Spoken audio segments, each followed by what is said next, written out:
Fala galera, como é que vocês estão? Beleza? Meninos, nós vamos trabalhar agora a segunda parte do quientismo. Na primeira parte, eu mostrei para vocês um texto como referência. Eu apresentei para vocês a Carta do Descobrimento de Caminha, não foi? Então ficou muito claro que lá no quientismo, literatura informativa, ou literatura dos viajantes, ou literatura de informação, a grande preocupação é, lembram, 3 pontos. Primeiro, o olhar do rei e da igreja. Segundo, uma literatura no Brasil e não do Brasil. E terceiro, uma preocupação histórica e literária ao mesmo tempo. Histórica porque o caráter é descritivo e literária porque há elementos com essência ou natureza narrativa, beleza? E acima de tudo, é o olhar do outro sobre o eu, tranquilo? Aqui nós vamos discutir a segunda parte do quientismo, que é a literatura informativa vinculada à catequese, ou seja, traduzindo, literatura de catequese ou literatura de formação. É uma literatura que, como o próprio nome deixa muito claro, o objetivo já é formar de fato alguma coisa. E essa formação será a formação trazida pelos jesuítas no início desse processo. Toda vez que falamos de literatura de formação, nós estamos formando os indivíduos, nós estamos construindo valores aqui. Sabemos todos nós que até 1530 Portugal não teve grandes ambições sobre esse lugar. Ele começa a se interessar de fato a partir desse período. E nesse período eles tiveram que colocar para fora muita gente, né? Para definitivamente colocar os 2 pés. A Igreja Católica, oportunamente, ela vai se expandir muito usando esse processo de aquisição de novos territórios, de domínio de novos lugares, tanto por parte dos espanhóis quanto por parte dos portugueses. Aqui no Brasil, mais especificamente, você tem que se concentrar em alguns detalhes. Efetivamente, a colonização se dá a partir de 1530. Mas nós sabemos que em 1517 nós tivemos algo terrível, algo trágico para a concepção da Igreja Católica, que foi o surgimento do protestantismo pelas mãos de Martinho Lutero. Lembra? Em 1517, ele lança suas 95 epístolas e com elas está fundado o princípio do pensamento protestante. A Igreja Católica leva muito tempo para revidar a essa ação de maneira orquestrada. Só a partir de 1545 que eles vão convocar o alto clero em um mosteiro que ficava no interior da Itália, numa região conhecida como Trento, na cidade de Trento. E esse concílio dos notáveis, esse concílio de Trento, que se reunia anualmente, acaba criando um processo de modernização e fortalecimento da Igreja Católica. O conjunto final dessas ações do concílio de Trento, nós conhecemos e chamamos como contra-reforma. É a contra-reforma, que seria uma investida da Igreja contra aquilo que foi originalmente a reforma protestante. Ali nós temos a figura dos jesuítas de fato, fundamentados. E os primeiros jesuítas que chegarão no Brasil, chegarão em 1549. Olha que interessante, em 45 a Contra-Reforma se estabelece de fato, a Companhia de Jesus se torna a grande representante da Igreja Católica no processo de colonização e teremos no nosso território a vinda dos primeiros jesuítas. O primeiro padre que vai chegar aqui, ou o primeiro líder jesuíta que chega aqui, é o padre Manuel da Nóbrega. Mas para mostrar a chegada deles, eu queria que vocês vissem algo antes. Toda vez que nós falamos sobre literatura de formação, ou literatura de catequese, nós imaginamos que ela só começa com a vinda dos jesuítas, né? Só que não. Desde as primeiras embarcações, nós tínhamos padres que celebraram missas no nosso território. Vocês sabem muito bem disso. Essa pintura aqui abaixo É uma pintura muito interessante do Victor Meirelles, que imagina como teria sido a primeira missa no Brasil. É uma pintura que foi produzida num período literário conhecido como romantismo. Portanto, é uma pintura que tem muita idealização, vocês estão percebendo? Idealização da natureza, olha o tanto que ela é bela. Idealização dos nativos, olha o quanto seus corpos são bem postos. Idealização da fé, o cristianismo, já que lá no romantismo se resgata uma fé de natureza medieval, lembram-se? Então, se é uma pintura de essência romântica, ela tem todos esses elementos. O problema é que essa pintura ela é toda idealizada, completamente idealizada, o que teria sido a primeira missa no Brasil. Logo acima você tem uma pintura feita por Cândido Portinari, que é autor do modernismo brasileiro. E por ser um autor modernista, você lembra quais eram os princípios do modernismo? Um deles, muito importante, era a desconstrução, a satirização dos movimentos tradicionais. O objetivo do modernismo era romper com a noção de passado, era romper com a tradição. E ao propor uma ruptura com a tradição, eles queriam criar uma nova perspectiva. É óbvio que você enxerga nessa tela os traços do cubismo, não enxerga? Olha a fragmentação, olha a sobreposição dos ângulos, olha as questões geométricas, dá para se perceber isso muito bem. Mas há um detalhe aqui que é típico do modernismo que nos interessa muito mais. O que você tem nessa imagem de baixo que você não tem na de cima? Cadê a idealização da natureza? Ela nos faz presente. E o detalhe talvez ainda mais valioso, cadê o índio? Na tela de cima nós não temos. O objetivo dos modernistas era recontar a história do Brasil a seu modo, a sua forma. Então eles queriam desconstruir aqueles conceitos, aqueles valores, aqueles paradigmas que originalmente se estabelecia ou que eram tão trabalhados, por exemplo, pelos românticos. Então eu coloquei essas duas pinturas para você perceber que nessa você tem um olhar do outro sobre o eu. É uma perspectiva típica do europeu, como ele teria se identificado com essa nossa natureza. Essa já é uma perspectiva brasileira, ou abrasileirada. É o brasileiro vendo quem ele é. É o brasileiro observando sua essência, o seu ser. Ah, professor, mas será que foi dessa primeira ou dessa segunda forma que realmente aconteceu? Provavelmente nenhuma das duas. Mas aqui nós temos o conceito estético, artístico. Nessa idealização, nessa a não idealização, a desconstrução dos valores. Outra característica do romântico, que era, além de idealizar, era criar representações imagéticas. Enquanto que no caso do modernista, outra característica não seria fugir para um mundo onde a perspectiva parte da idealização. Seria resgatar o passado, tentando tirar esses excessos e, principalmente, contando a nossa história a partir da nossa visão ou do que nós acreditamos que seja a nossa visão. Essa tela é importante, ou essas telas são importantes para você comparar a perspectiva do outro com a perspectiva do eu, que eu venho discutindo desde a aula anterior, lá da literatura de informação. Lembra disso? Então, nós tivemos padres, sim, desde 1500, que ficaram no grupo dos degredados, para começar o processo de catequização. Mas por que a gente valoriza tanto os jesuítas? Os jesuítas criaram um método de catequização. Eles criaram formas de se catequizar. Nós tivemos 3 grandes nomes aqui. Nós tivemos o padre Manuel da Nóbrega, nós tivemos José de Anchieta, e esse segundo é fundamental, e nós tivemos o terceiro, Frei Vicente de Salvador. Padre Manuel da Nóbrega relata a chegada da primeira missão jesuíta no Brasil de 1549.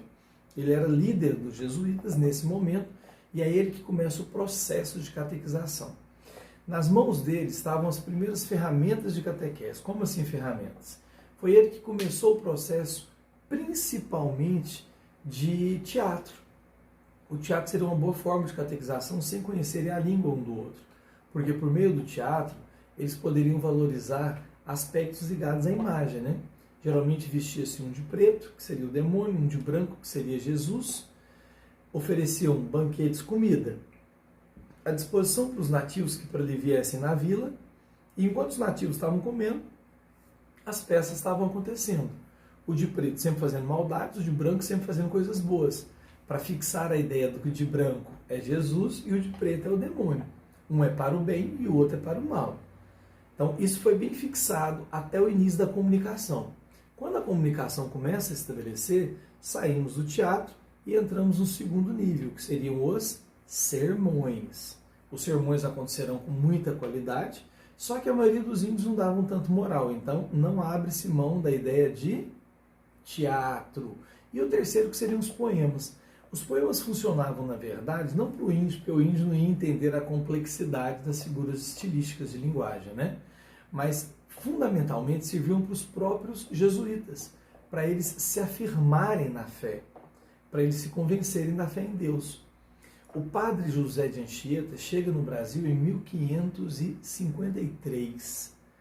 Quando ele chega aqui, ele não era tão velho, ele era muito jovem, ele se tornará um líder nato do grupo dos jesuítas, porque suas ideias eram muito revolucionárias. Observe bem o que se descreve ali. Escreveu cartas, sermões, poesia, peças teatrais. Sua produção está vinculada ao zelo pela expansão da fé cristã. Seu teatro utilizava recursos dos autos medievais em conjunto com elementos da cultura indígena, mostrando cenas de duelos entre anjos e demônios, pois assim ficaria mais fácil o aprendizado das lições religiosas. Embora tenha sido usado modelos europeus, Anchieta introduziu os costumes e a cultura indígena, resultando na criação de um estilo tipicamente brasileiro. Lembra, é literatura de formação, olha o estilo. Sua obra apresenta simplicidade, religiosidade e indianismo. Deixa eu te contar uma historinha bem rapidinho que você vai perceber demais quando você estiver estudando em casa esse conteúdo. É o seguinte, quando eles começaram a catequização, os índios aceitaram Jesus, aceitaram Deus, com muita naturalidade. O problema é que eles não abandonaram os seus deuses. E quando os jesuítas perceberam que eles aceitaram o Deus cristão, mas não abriram mão dos deuses pagãos, eles ficaram putos da vida. E aí, qual que é a saída? Matar os pajés, que eram os que continuavam ensinando os valores ligados à sua religiosidade de natureza, seria uma opção interessante. Só que não, eles não vão fazer isso. O que eles farão será algo ainda mais cruel. Eles verão que converter os mais velhos era muito trabalhoso. Então, por que não converter os mais jovens, as crianças? As crianças, sim, essas seriam mais fáceis de se convencerem por meio do teatro. Então, o que eles começaram a fazer? Sabe aquele que se vestia de preto, que era o demônio? Eles começaram a pintar as cores. Adivinha de quem? Dos pajés. Sabe o de preto, que era o demônio? Eles começaram a colocar os adornos que normalmente os pajés costumavam colocar. Sabe aquele que se veste de preto? Pois é, eles começaram a descrever os rituais que esse cara fazia, esse tal de pajé, assemelhando a figura do demônio. O objetivo é muito claro, criar no imaginário infantil uma situação de semelhança entre o pajé e o demônio, para que ao longo do tempo pudessem convencê-los de que o pajé seria o mal e de que a bondade seria representada por quem? A bondade seria caracterizada, senhores, pela figura de Deus, não é isso? O Frei Vicente de Salvador também é muito importante, mas dos três, eu vou me centrar no segundo, o padre José de Anchieta. Por quê? Porque nós estamos falando de um cara extraordinário. Aqui temos duas imagens que, em tese, fariam referência a ele. Primeiro, ele escrevendo na praia, você sabe o porquê disso, não sabe? A maré vai subir, não vai? E quando a maré subir, não vai lavar tudo? E no dia seguinte, o que o padre iria fazer? Escrever de novo. Mas a maré ia subir. Mas e daí? Escrever todos os dias é uma forma de dizer que a fé precisa ser renovada a cada instante. Esse era o real objetivo. No segundo, você não está vendo o José de Anchieta catequizando uma onça, não. Não é isso não, pelo amor de Deus.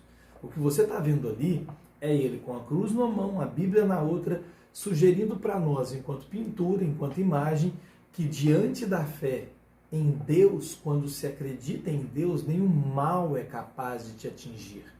Quando você tem fé, nada de ruim te alcança. Entendeu a lógica?